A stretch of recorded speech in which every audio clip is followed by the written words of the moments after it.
तीन दामाद की सास पार्ट 2। अब तक आपने सुना कि कावेरी जी अपनी तीनों बेटियों ईशा, मोहिनी और सुहाना की शादी तीन घर जमाई लड़कों के साथ करवा देती है। उन्हें लगता है कि ये लड़के शायद घर का कामकाज संभाल लेंगे, लेकिन उनके तीनों घर जमाई बहुत आलसी थे। वो नौकरी भी नहीं करते थे और बाहर का काम भी नहीं। कावेरी जी ने अपनी बेटियों से कहा कि वो प्रेगनेंसी का बहाना बनाकर अपने पतियों को सबक सिखाए। अब सुनिए आगे।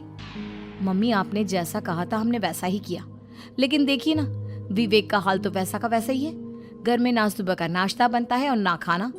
नौकरी पर जाने की बात करूं तो खाने को दौड़ते हैं मुझे। हाँ मम्मी, मैंने भी सुमित को कितनी बार कहा कि अगर नौकरी नहीं करनी तो कोई छोटी सी दुकान ही खोल लो। घर का खर्चा कैसे चलेगा?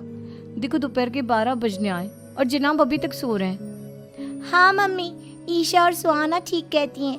अविनाश का भी यही हाल है। जब मैंने अपनी प्रेगनेंसी के बारे में कहा तो मुझसे कहने लगा, अरे दूसरी लड़कियां तो 9-9 महीने तक नौकरी करती है, बस डिलीवरी के टाइम छुट्टी लेती है।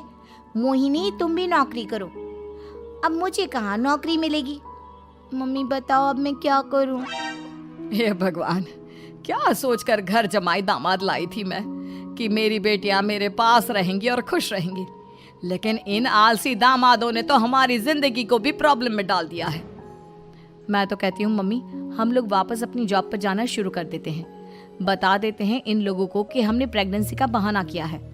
नहीं नहीं बेटा, ऐसी गलती भी मत करना। अगर तुमने ऐसा किया तो इन तीनों की आदत और खराब हो जाएगी। अरे आज नहीं तो कल कभी तो तुम प्रेग्नेंट होगी, तब वापस यही प्रॉब्लम आएगी। तब क्या करोगी तुम तीनों? हाँ मम्मी, आपकी बात तो बिल्कुल सही है। इन लोगों को तो सुधारना ही पड़ेगा।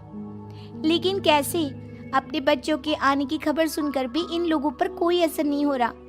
पैसे कमाने के लिए घर से बाहर निकलना ही नहीं चाहते ये तीनों। अब मेरे दिमाग में एक प्लान आया है। तुम तीनों चिंता मत करो, उन तीनों को बुलाओ, फिर मैं बात करती हूँ। थोड़ी देर बाद कावेरी जी अपने तीनों दामादों को सामने बुलाकर अपनी बात कहना शुरू करती हैं।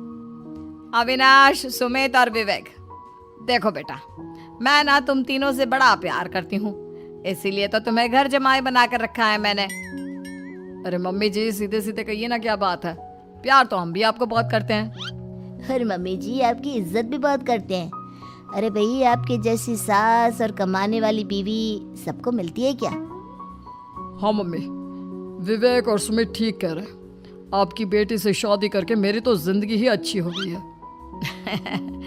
जानती हूँ मैं, और ये भी जानती हूँ कि तुम तीनों अपने अपनी बीवियों से बहुत प्यार करते हो।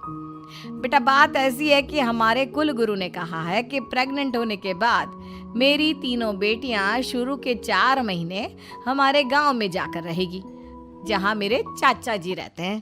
अरे लेकिन क्यों मम्मी, गांव में जाकर रहने की क्या जरूरत है इन तीनों को? वो क्या है ना बेटा, हमारे परिवार को एक श्राप है। अगर मेरी बेटियों ने यहाँ पर बच्चा पैदा करने की कोशिश की तो उनके बच्चों को कुछ भी हो सकता है। इसलिए अब से लेकर 4 महीने पूरे होने तक इन्हें गांव वाले घर में रहना पड़ेगा। हाँ तो इसमें प्रॉब्लम क्या है मम्मी जी? हम भी वहाँ जाकर रहेंगे, पिकनिक मनाएंगे। अरे भाई, बीवी जहाँ हम भी वहाँ। हाँ यार, आइडिया तो बहुत अच्छा है। शहर की जिंदगी में रह रहकर परेशान हो चुके हैं, अब कुछ दिन गांव में बिताएंगे। तुम लोग समझने की कोशिश क्यों नहीं करते?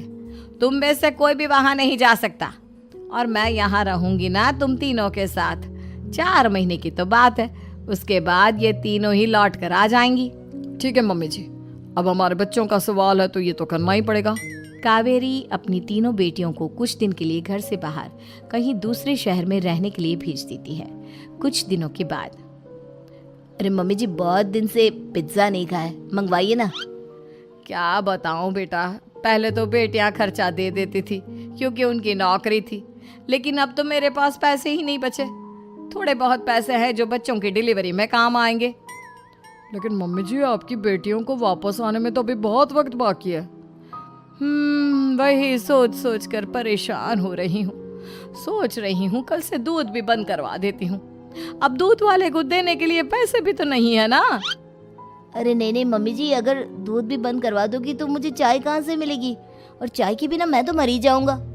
क्या करूं बेटा, इसके अलावा हमारे पास कोई ऑप्शन नहीं है, मेरे पास पैसे ही नहीं बचे।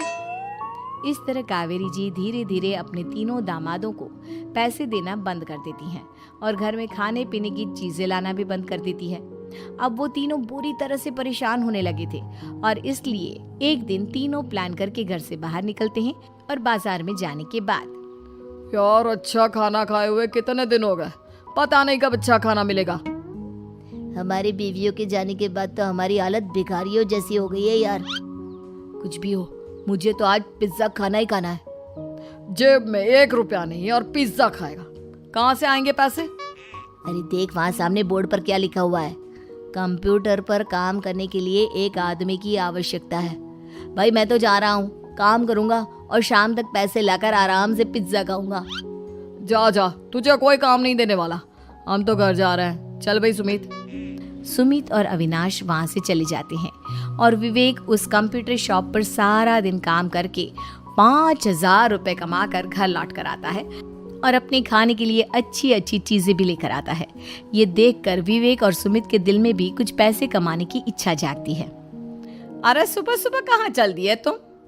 मम्मी जी एक बहुत अच्छी जगह मिली है, कंप्यूटर पर काम करने के 5,000 मिले थे कल मुझे। अगर रोज काम करूंगा तो पूरे 40,000 की तनख्वाह। अरे वाह, ये तो बहुत अच्छी बात है दामाद जी, आपको जाना ही चाहिए।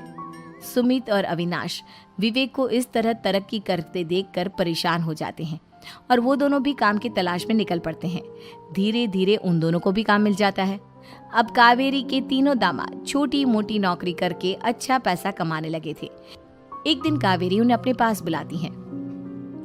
अरे वाह, विवेक 40,000 कमा लेता है, अविनाश 60,000 और सुमित तुम भी 40,000 के आसपास कमा ही लेते हो।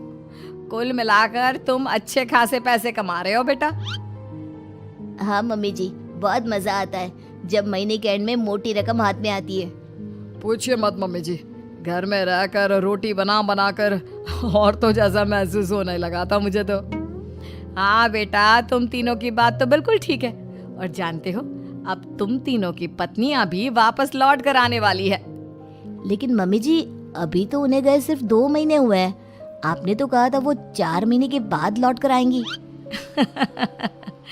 ऐसा कुछ नहीं है बेटा, मैं सिर्फ तुम तीनों को सबक सिखाना चाहती थी कि आदमी घर में बैठकर बीवी की कमाई खाता हुआ अच्छा नहीं लगता।